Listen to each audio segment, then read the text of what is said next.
Hello, నా పేరు doctor స్ఫూర్తి కొల్లూరి అండి. నేను యూనివర్సల్ హాస్పిటల్స్ రాజమండ్రిలో మెడికల్ ఆంకాలజిస్ట్. సో ఇవాళ అడ్జువెంట్ థెరపీ అంటే ఏంటి, అది ఎందుకు తీసుకోవాలి అనే దాని గురించి వీడియో చేద్దామని ఈ వీడియో చేస్తున్నాను. బేసిక్గా అడ్జువెంట్ థెరపీ అంటే మీకు ఏదైనా ఒక సర్జరీ అయింది అనుకోండి, అందులో సెకండ్ స్టేజ్ తర్వాత ఏదైనా బయటపడింది అని అంటే ఆ సర్జన్ మిమ్మల్ని యూజువల్గా ఒక మెడికల్ ఆంకాలజిస్ట్ దగ్గరికి కానీ రేడియేషన్ ఆంకాలజిస్ట్ దగ్గరికి కానీ ఇంకా థెరపీ తీసుకోవాలి అని మిమ్మల్ని పంపిస్తారనమాట.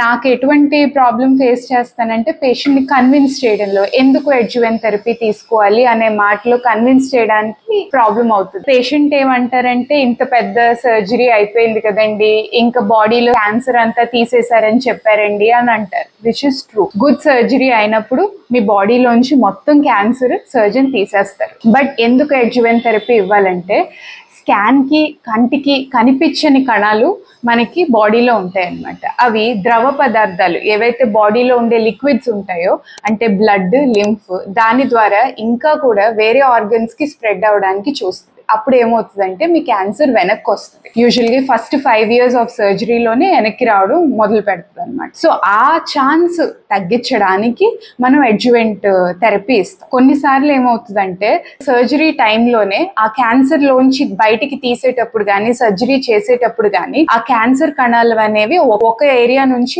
బ్లడ్లోకి అంటే ద్రవంలోకి మళ్ళీ వెళ్తాయి అనమాట. అలాంటప్పుడు కూడా ఈ అడ్జువెంట్ థెరపీ మళ్ళీ క్యాన్సర్ రాకుండా ఆపుతుంది. ఇంకోటి, స్కాన్ చేసినా లేకపోతే సర్జరీ చేసినా ఓన్లీ కంటికి కనిపించే కణాలు మాత్రమే తీస్తారు. కంటికి కనిపించిన కణాలు ఇంకా ఉంటాయి. అలాంటప్పుడు ఎక్కడి నుంచి అయితే క్యాన్సర్ తీసేసామో ఆ చోటు నుంచే మళ్ళీ వస్తాయి. అలాంటప్పుడు రేడియేషన్ థెరపీ హెల్ప్ చేస్తుంది.